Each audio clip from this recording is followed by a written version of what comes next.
Hello, welcome to this episode of Cotswold Bees.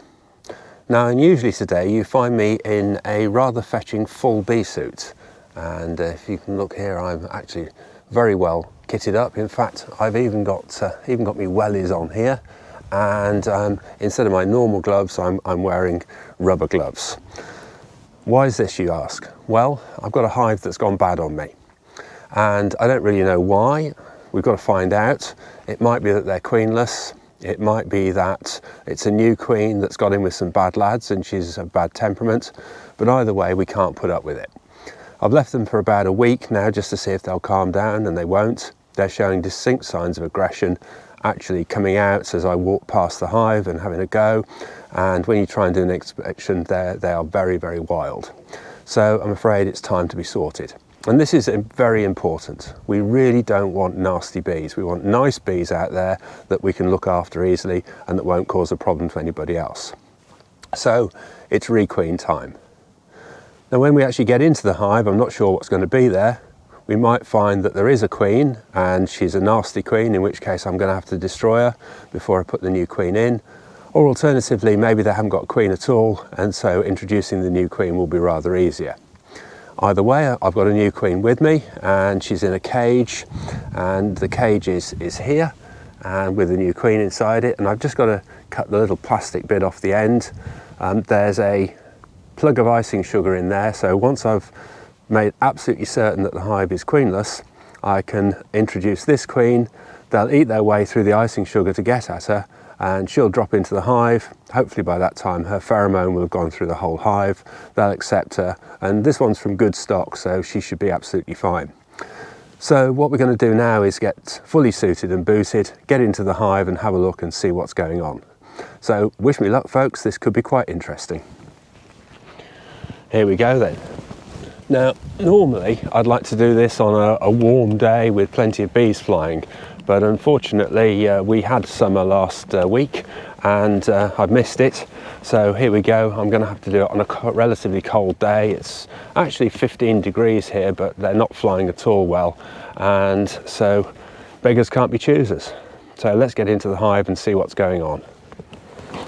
Normally, as you know, I'd use very little smoke, but in this particular case I'll make a considerable exception.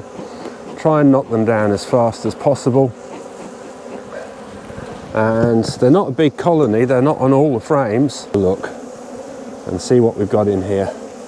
So here's the first frame. Tiny bit of brood on that frame.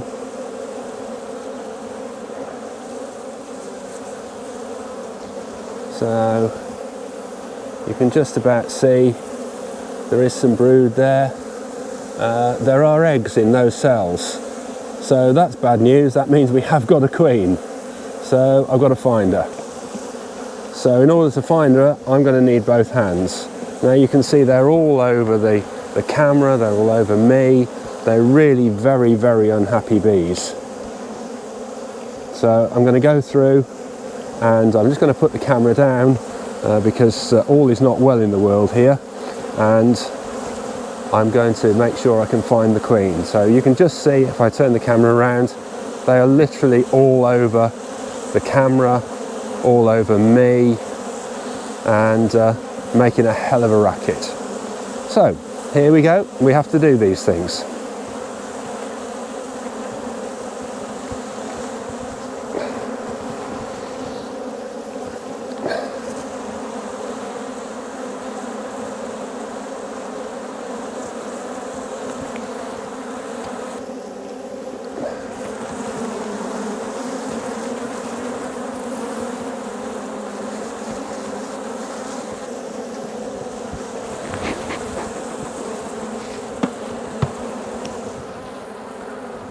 Rule one of beekeeping is that you find the queen in inverse proportion to your need. I need to find this one and I can't, but you can see there's quite a lot of brood in here. It's all looking okay, but you can see the bees are running all over the place.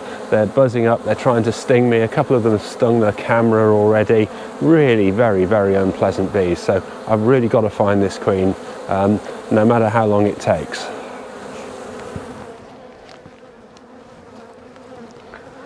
So I've spent a good 20 minutes trying to find this queen, and I've failed miserably. So I'm about to try a trick shown to me by an old bee inspector, and let's see if this works. So what I've done is this. I've actually moved the whole box full of bees to one side, and I put a new brood box where it was, together with a queen excluder on top. Then I'm going to shake all the bees onto that queen excluder. So do the floor first, and I'm just going to keep looking, because in theory the queen can't go through the queen excluder, and so I should be able to find her on top of the queen excluder. So here we go. I've got to shake all the bees onto here now. Wish me luck, and I'll come back soon and see if we can find her.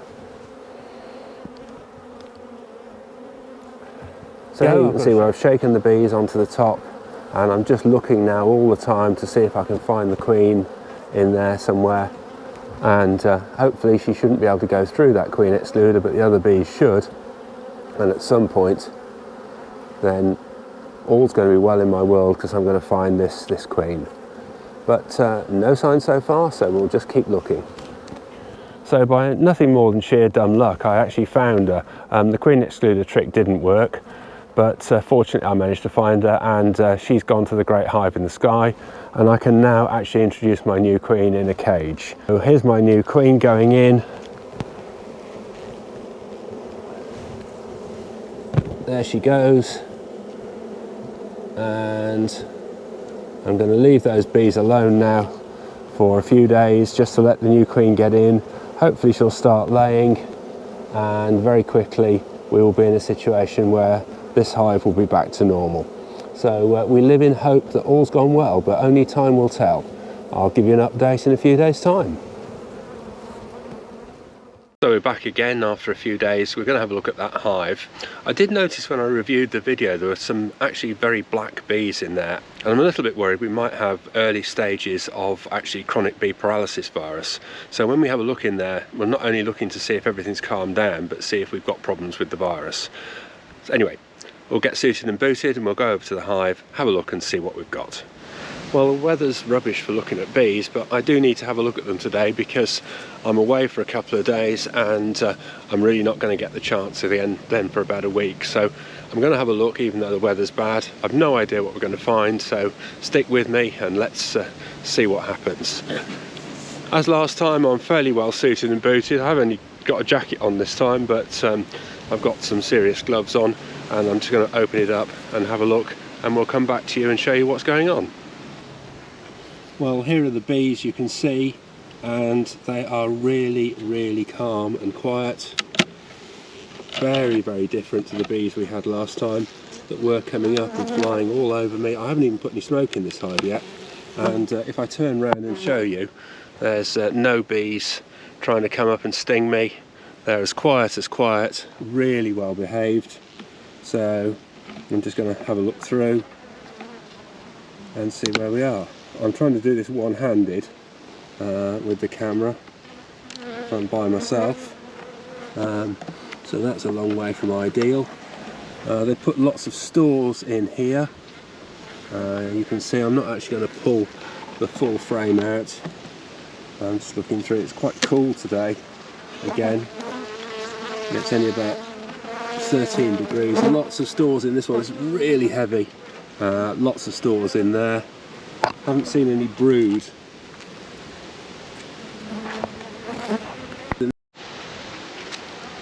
So no sign of the brood as yet.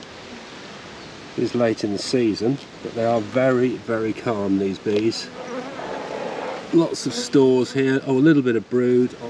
Nice brood there. No obvious signs of a queen as yet. I'm not particularly worried. These bees are absolutely beautiful. They're as calm can be. Yeah, lovely brood there, you can see. And these are the same bees. This is the same hive that we were in before, and you can just see they are a delight.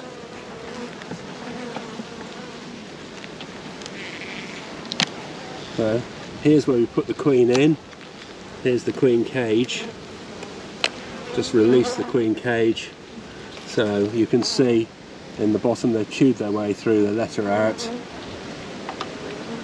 and our queen is in here somewhere. Again, I'm not messing about.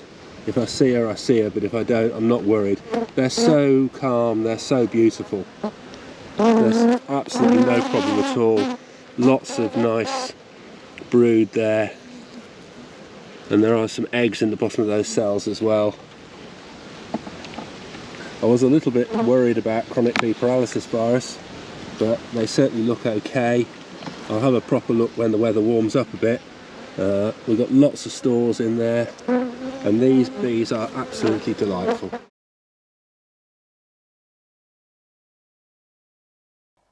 Well, that went well, but I'm back here at Cotswold Bees HQ to do the summary because it suddenly came on to rain very heavily and I needed to put the hive back together again really quickly. So I've got my cup of tea and my piece of cake, recipe on the website as usual, coffee cake today, and I'm going to have a sit in the lounge and we'll just have a chat about what we've done, why we did it, and make sure that everybody's happy with where we are. So follow me through and we'll have a nice sit down and chat. Oh, as usual, traumas. Eddie, come on, get off. Eddie, Eddie, shift. It's my chair and I've got to talk to the ladies and gentlemen. Thank you very much. Ali's made himself happy over there, so that's fine. It's always good to have a well-trained dog who knows his place. Right then, why did we do that? It's really important that we don't have aggressive bees out there. It's not very often that bees do go aggressive like that, but when they do, we need to sort them out quickly. Requeening is the only real solution to the problem. It's important to check that they're aggressive purely and simply because of temperament and not because of disease. And although I'm still a little bit worried about chronic bee paralysis virus in that particular hive, I'm less worried than I was, but that's certainly not going to be the cause of aggressiveness, and in fact quite the opposite. So we've been in, we've requeened it, and all's well in the world. Hopefully that hive will now go through the winter well. I'll give it a few days and then I'll go up and feed it. Once it's gone through the winter with that new queen well established, we should have a really nice temperament hive which should hit the ground running in the spring, and we should be in a good position. Again, it's the difference between being a keeper of bees and being a beekeeper.